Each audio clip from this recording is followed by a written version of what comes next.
Predictions on Islam Makhachev v Charles Oliveira.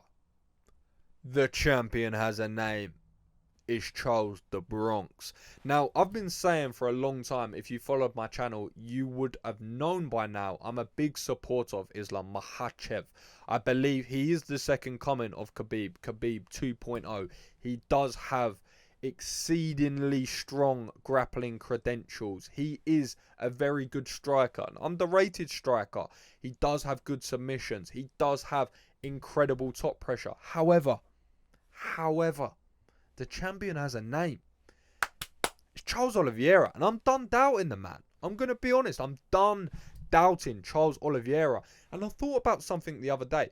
We talk a lot about Charlie Olives, about his record and when he tapped and when he lost and the Paul Felder loss and all of these finer nuances, but he's 10-0. So I view him as an undefeated fighter. I view him as entering the UFC as a UFC lightweight and being undefeated. Or his last fight was against Paul Felder. Now, I'm going to sort of scrub that off because that was the last one and that was a long time ago. But we look at the stylistic matchup.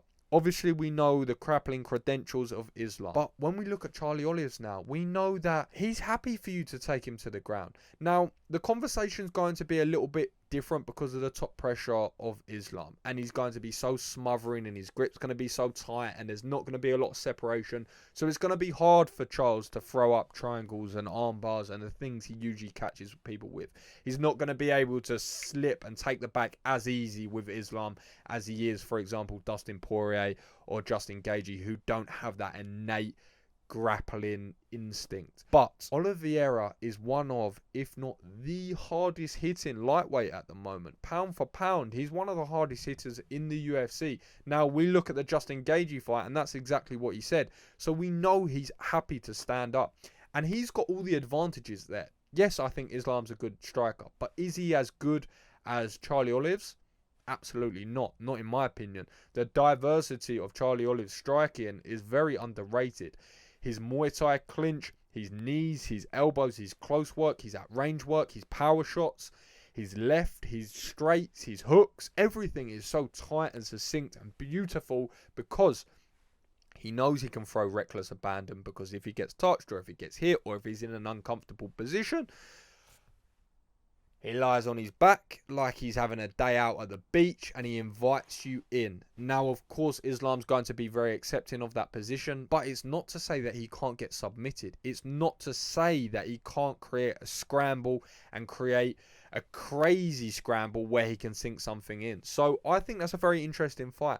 Now, of course, Islam has all the potential to go in there and really grind out a decision where he keeps him on his back for 5 rounds, doesn't do a lot of offense and tries to not lose rather than win.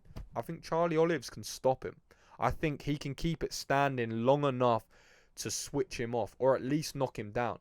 And if he knocks him down, I think he can finish him. And I think he can take a back. I think he can wrap a neck. And I think, yes, he can cash a check. Charlie Olives is not getting slept on anymore in Casual's corner. So as high as I was on Islam Makhachev, I've got to put respect on one of the pound for pound best fighters in the world at the moment. Champion has a name.